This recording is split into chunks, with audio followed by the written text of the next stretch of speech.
Now, it used to be you could do okay in the minivan market, mostly based on seats and space. These were largely toasters on wheels back in the day. Not anymore. If you want to play in the minivan market credibly, you better have good cabin tech, because the family that's coming in here is possibly coming out of a smart home just a few steps before. Expectations are set a little higher.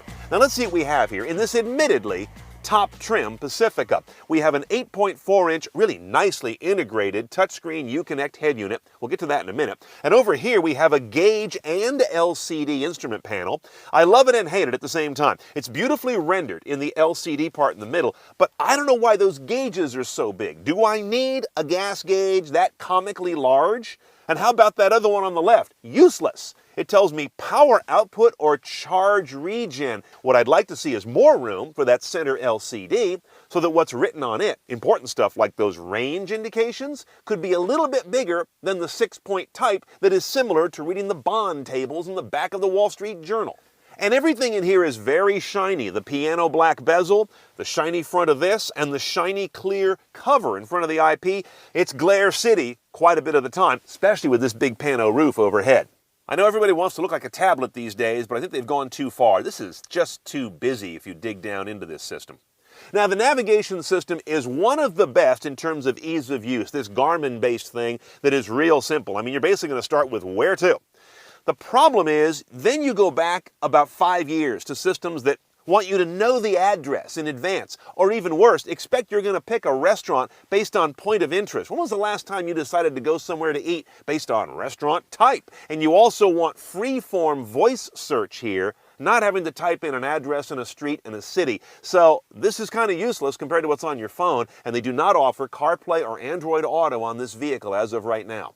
That said, when you do use voice command for whatever it is useful for, it's pretty good. Tune to 106.9 FM. Tuning to 106.9 FM. Now, the shifter I also have a bone to pick with. I'm not big on these rather fussy, rather high-tech rotary knob shifters. You see a lot of them in Jags and Land Rovers, a lot of FCA vehicles, and to be honest, they're under current scrutiny as we shoot today about whether or not this has caused confusion with drivers who may have gotten themselves run over because they didn't know if they were in park or not. I like my shifters a little more muscle memory and a little less fussy turning. Now, heads up, if you're a big buff of satellite radio, or for that matter, even AM radio, I was amazed how often the sat radio reception in this vehicle cuts out. Beware, test that on your test drive in your local area. Also, AM radio tuned to a big signal, a 50,000 watt KCBS here in San Francisco, still picked up electric whine from some part of the EV powertrain that was quite intrusive. As you can imagine, USB and traditional 12-volt outlets abound.